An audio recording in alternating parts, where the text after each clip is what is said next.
transform a big honkin' block of butter and transform it into beautiful and luxurious clarified butter, also known as ghee. This is used a lot in Indian cuisine. It's also used in French cuisine and a lot of cuisines around the world actually. And it's just butter that's been melted down until all the milk solids have been removed. It's a really easy process. I'm going to show you how to do it in 3 steps, so let's begin. Alright, so you can use any type of butter that you want. Actually, you only have 2 choices. Salted or unsalted, doesn't matter. And I'm just going to turn my heat to between low and medium and let it slowly melt. So this is the first stage of making ghee, and that is the melt. You want to completely melt this down until it's liquefied on low to medium heat, and that just takes a couple of minutes or so. So one of the most important things when making ghee is to use a big enough pot, because butter has a tendency to rise and foam up and you don't want that to spill over because it can get quite dangerous. So use a nice big pot and you're good to go.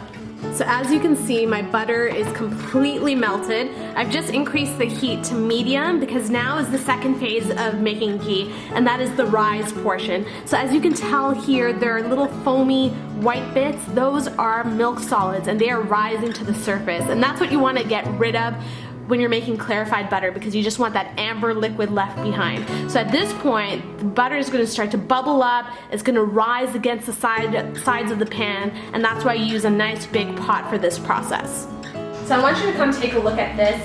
As you can see, the complete surface of the butter has been taken over with these milk solids, right?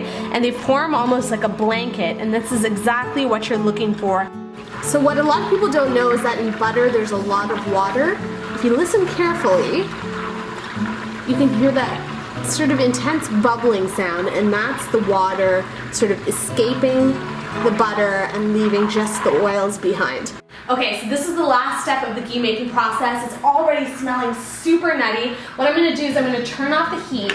And as you can see, all those milk solids have sort of started to stick to one another and it's starting to become foamy. Now all you have to do is leave this alone, and all the milk solids will sink to the bottom of the pot, and what's left above is the beautiful, clear, clarified butter, also known as ghee.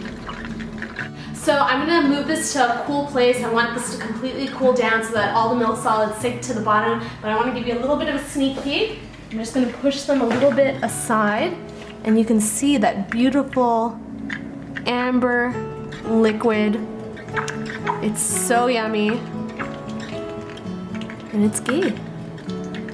And when it's done, it looks a little something like this. How gorgeous is the color? It's literally liquid gold. And all I did was I let my ghee completely cool to room temperature, and then I poured it into a little jar, and it's good to go. And hey, you can keep this in the fridge, you can keep it on the countertop, but if you keep it in the fridge, it'll last even longer. And you can toast your bread with this, you can make dosas with this, you can do just about anything with this, because this has a higher smoke point than butter, which means that it can heat up to higher temperatures without burning, but you have all that amazing flavor. I hope you enjoyed this ghee video, you guys. If you did, please be sure to give it a big ol' thumbs up. You know how that makes me feel.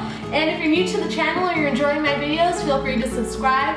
And I always love hearing from you. So leave your comments for me down below. Thanks so much for watching. I will see you in my next video. Bye. There was this one time I was living in Paris, and I went to a restaurant, and there was a chef named Ghee, and he made me this wonderful patisserie with ghee.